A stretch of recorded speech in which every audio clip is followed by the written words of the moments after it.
Ça fait longtemps que je n'ai pas fait YouTube. Salut les ambitieux, j'espère que vous allez bien. Bon, on se retrouve après un long moment où je n'étais plus sur YouTube parce que j'étais beaucoup plus active sur Instagram. Mais ça y est, on est de retour et j'ai du contenu pour toi. Donc, aujourd'hui, on va parler de comment organiser son année parce que c'est vrai que c'est une question qui revient et on avait fait un atelier, donc je l'avais fait avec une coach de vie, Eva Barra pour ceux qui connaissent. Et donc on avait fait un atelier sur ça et c'est un atelier qui a beaucoup plu, donc je me suis dit pourquoi pas laisser du contenu qui va rester là et que vous pourrez regarder tout au long de l'année s'il y a besoin de revenir sur les informations. Donc c'est parti, juste après la petite intro.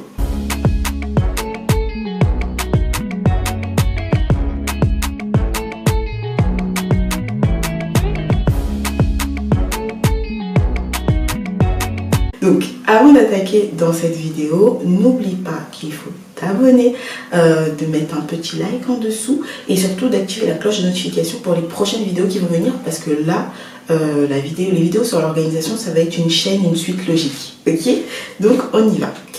Quand tu as conscience que tu dois te poser pour organiser ton année, parce que c'est pas je prends mon téléphone, je fais 2-3 notes et puis ça y est, non. Quand tu t'es posé, que tu as compris que tu as besoin d'un moment, ça peut être une journée, ça peut être une demi-journée, ça peut être plusieurs heures, à toi de voir et en fonction de comment tu vas gérer ce temps-là, quand tu auras conscience de ça, il va falloir que tu choisisses quel sera ton outil. Il va falloir que tu choisisses quel sera ton outil parce que cet outil-là, tu pourras justement te repérer tout au long de l'année. Parce qu'il y a beaucoup de personnes, et c'est une erreur qui revient souvent, c'est qu'au début de l'année, on se note des objectifs sur un petit cahier comme ça, à gauche ou à droite. Et puis, au final, tout au long de l'année, on ne revient pas dessus. On ne regarde pas ce qu'on avait prévu, le plan qu'on s'était mis en tête. Et donc, à la fin de l'année, on se dit qu'on n'a rien fait. Non, c'est pas qu'on n'a rien fait. C'est juste que chaque mois, peut-être, ou chaque semestre, tu ne t'es pas posé pour faire le bilan et tu n'es pas revenu sur ces informations. Donc ça c'est très important, c'est qu'il va falloir que tu choisisses ton outil. Et dans cette vidéo, je vais te montrer plusieurs outils qui sont sympas, que j'ai déjà utilisés, déjà testés. Je te dirai un peu les pour, les contre, et comme ça te permettra de choisir ce qui est bien pour toi. Donc, maintenant que tu sais quel outil tu vas choisir, je vais te demander dans un second temps, ou plutôt dans un troisième temps, parce que d'abord tu prends du temps pour toi, ensuite tu choisis ton outil, et ensuite, dans un troisième temps, il va falloir que tu puisses te visualiser.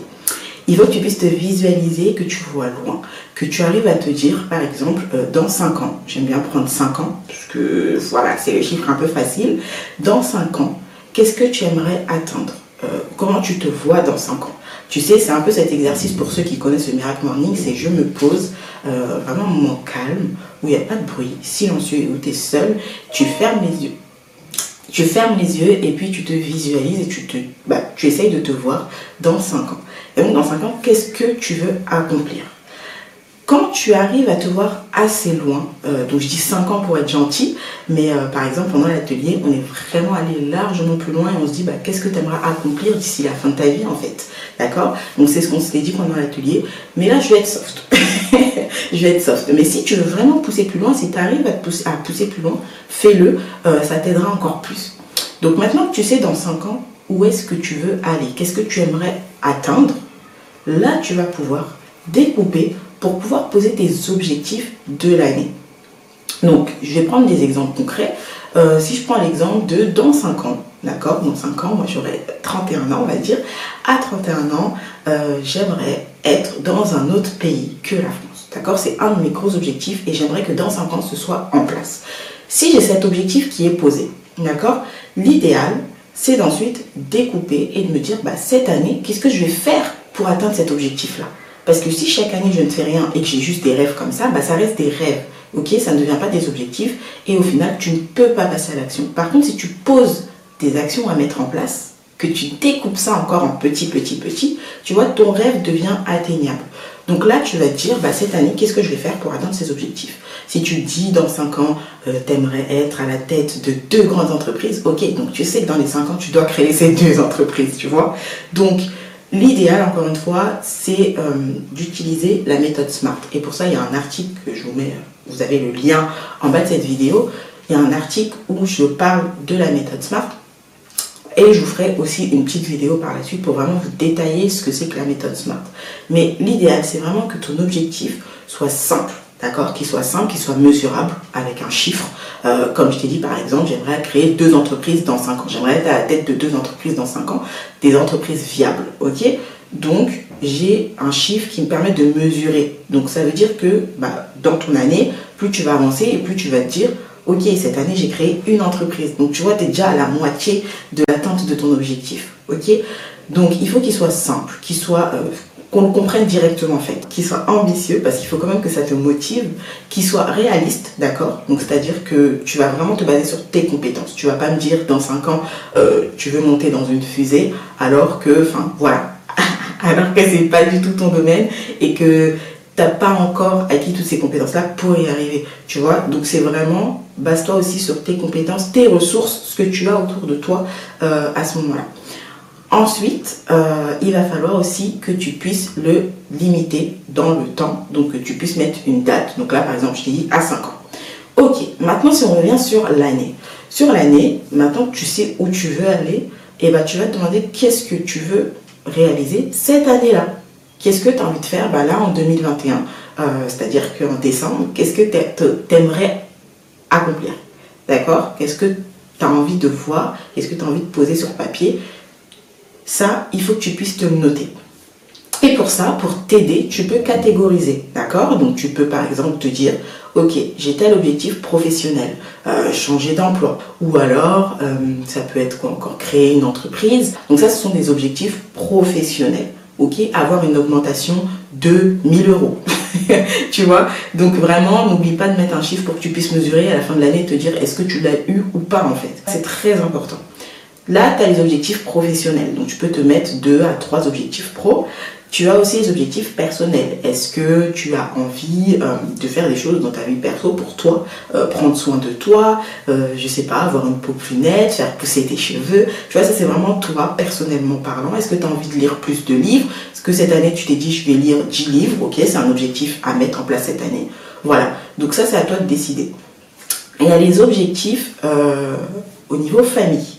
Qu'est-ce que tu veux pour toi, pour ta famille? Par exemple, pour les mamans, est-ce que tu as décidé que tu allais mettre ton enfant dans une école privée cette année? Est-ce que c'est un objectif à mettre en place cette année que tu as envie d'atteindre et que tu veux voir réaliser? Ok, parce qu'à partir de là, tu vois, tu auras des actions à mettre en place. Mais ça, on le voit dans la prochaine vidéo.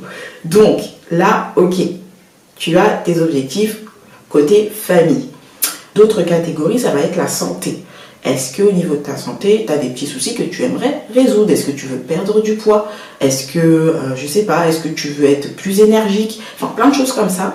On appelle ça des résolutions au début de l'année, mais au final, ce sont des vrais objectifs si on met des actions en place. C'est à toi de définir ces catégories-là. Tu peux créer, par exemple, moi j'aime bien créer une catégorie apprentissage pour voir qu'est-ce que j'aimerais apprendre cette année. Par exemple, j'ai envie d'apprendre de l'anglais, j'ai envie de mieux parler en anglais, avoir un niveau, allez, on va dire B2 par exemple, parce que tu sais que tu es en niveau B1 ou A2. Et donc là, je parle vraiment sur les trucs scolaires. Hein. Mais si tu as d'autres références pour mesurer, voilà, n'hésite pas à les mettre, à te les fixer. Et là, dans ce cas-là, ok, tu t'es mis tes objectifs d'apprendre de l'anglais, le mandarin ou peu importe.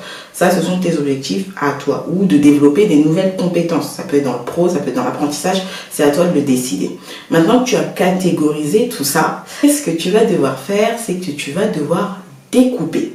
D'accord? Tu as catégorisé. Donc, tu vas découper ces objectifs en sous-tâches, en plein de petites tâches pour réussir à atteindre ces objectifs. Vraiment, découpe, découpe, découpe.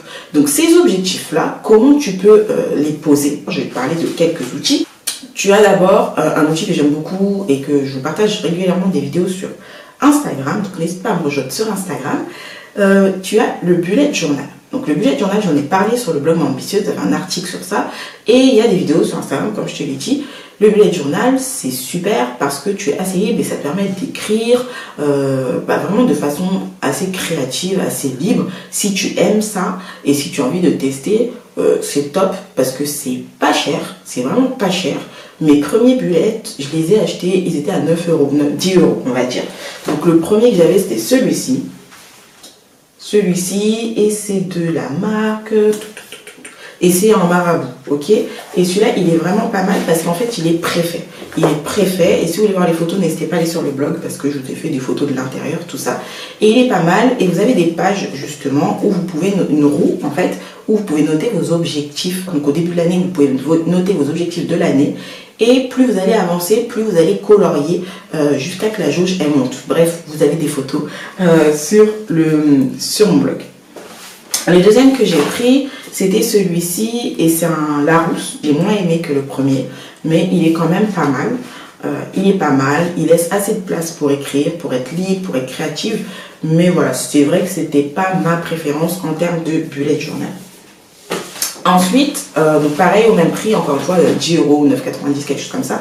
Ensuite, j'ai opté pour un bullet journal où je suis totalement libre, où en fait j'écris les pages, il n'y a rien du tout, il n'est pas préfet, et où c'est moi qui vais créer dedans, où j'ai créé mes pages de façon assez minimaliste, parce que je ne suis pas une pro du dessin, de façon assez minimaliste, et où moi-même je me suis créé un tableau avec mes objectifs de l'année, etc. Donc ça aussi c'est top, et celui-ci a coûté 5 € chez Flying Tiger, tout simplement. Donc là vous voyez c'est l'option bullet journal, qu'il soit préfet ou que vous le fassiez vous-même. Déjà, ça c'est une très bonne option pour poser ses objectifs de l'année. Donc après les bullet journal, vous avez aussi le tableau de visualisation. Alors moi je l'utilise mais pas de cette manière-là, c'est-à-dire que moi le tableau de visualisation c'est vraiment un truc c'est un outil pour me motiver. Donc ce que je vais mettre dessus, c'est pas forcément ce que je vois arriver cette année. Il y a beaucoup de choses que je veux pour mon année, donc des objectifs pour l'année. Il y a aussi des choses pour dans les années à venir. Donc voilà. Mais sinon, pour le tableau de visualisation, c'est vraiment prendre un tableau où vous allez coller des images ou des mots qui vous rappellent vos objectifs de l'année. Et ce tableau-là, vous pouvez le mettre dans un endroit où vous passez souvent. Comme ça vous rappelle tout le temps vos objectifs et les actions que vous devez mettre en place au cours de l'année. D'accord ? Ensuite, donc, vous avez ces deux options, ces deux outils. Et après, vous avez les outils digitaux. Donc, vous pouvez avoir des outils de gestion de projet. Moi, c'est ce que j'utilise parce que même dans le côté business, ça m'aide beaucoup. Donc, dans ces outils-là, j'ai commencé avec Trello. Trello qui est vraiment pas mal, qui a un côté gratuit et qui permet de faire plein de choses. Et donc, sur Trello, j'ai partagé un exemple de comment j'organisais, comment je découpais mon année. Je l'ai partagé dans le groupe Facebook des ambitieux, donc au salon des ambitieuses. Si vous n'y êtes pas encore, il y a le lien juste en dessous. Et donc, je vous ai partagé une vidéo tuto pour vous montrer. Donc, chaque mois, je vais avoir donc une liste, enfin la colonne, donc le janvier, février, mars, avril, jusque décembre. Et dans cette colonne, je vais mettre mes actions à réaliser chaque mois. Donc, par exemple, cette année, je l'ai fait avec Asana, qui est un outil de gestion de projet, donc comme Trello, mais un peu plus poussé et que je préfère utiliser maintenant. Et donc, par exemple, cette année, sur le mois d'avril, on peut retrouver l'image de mon podcast. Parce que au mois d'avril, j'avais prévu de sortir le podcast Bulle d'ambition. Donc, ça a été réalisé parce que je l'ai fait à ce moment-là. Pourquoi ? Parce que ça vient aussi, c'est une mini-action, d'accord ? C'est une action qui fait partie et qui m'aide à atteindre mon objectif final. Et enfin, le dernier outil que je peux vous partager, c'est Notion. Donc, Notion, c'est un outil que je commence à utiliser, que j'aime beaucoup, où tu peux justement, pareil, utiliser pour planifier, organiser ton année, d'accord ? Et par la suite, découper et l'utiliser dans ton quotidien. Mais comme je te l'ai dit, on le voit dans la vidéo suivante où tu vas savoir comment organiser ensuite ton mois, d'accord ? Donc ça, le fait de partir de loin et de découper pour ensuite tout poser mois par mois, ça te permet d'organiser ton année. Donc si je dois récapituler, la première chose, c'est de prendre un temps. Avoir conscience qu'il faut que tu prennes un temps où tu vas te poser pour organiser ton année, ok ? La deuxième chose, ça va être de voir loin. Il faut que tu puisses te voir assez loin. Donc par exemple, d'ici à 5 ans, qu'est-ce que tu veux atteindre ? Il faut que tu te visualises. Ensuite, tu vas poser tes objectifs pour l'année à venir ou l'année en cours, d'accord ? C'est pas parce qu'on est en mai ou en avril que c'est trop tard, d'accord ? Il n'y a pas de date limite pour organiser son année. Au début, c'est toujours mieux, ça nous laisse plus de temps, mais si tu regardes cette vidéo alors qu'on est en mai, en septembre, peu importe, fais-le quand même, ça t'aidera et pour l'année suivante, tu repartiras sur de bonnes bases et tu verras ce qui a déjà fonctionné pendant ces quelques mois ou pas. Ok ? Ensuite, ces objectifs-là, tu peux t'aider en les catégorisant. Donc, je t'ai listé des catégories. N'hésite pas, toi, à créer tes catégories, ok, et à catégoriser tout simplement. Et ensuite, quand tu les as catégorisés, que tu as vérifié que ça respecte quand même la méthode SMART, quand tu as fait ça, tu vas pouvoir découper ces objectifs en plusieurs actions. Et ces actions, tu vas les répertorier, donc mois par mois. Tu vas les placer mois par mois. Qu'est-ce que je peux réaliser en janvier? Qu'est-ce que je peux réaliser en février? Qu'est-ce que je peux réaliser en mars? Et ainsi de suite, pour que je puisse atteindre mes objectifs avant décembre 2021, 2022 et ainsi de suite. Pas de pression si en décembre, tu n'as pas tout fait. C'est pas grave, c'est la vie. Mais ce plan-là va t'aider. Voilà. J'espère que ça t'a aidé pour organiser ton année.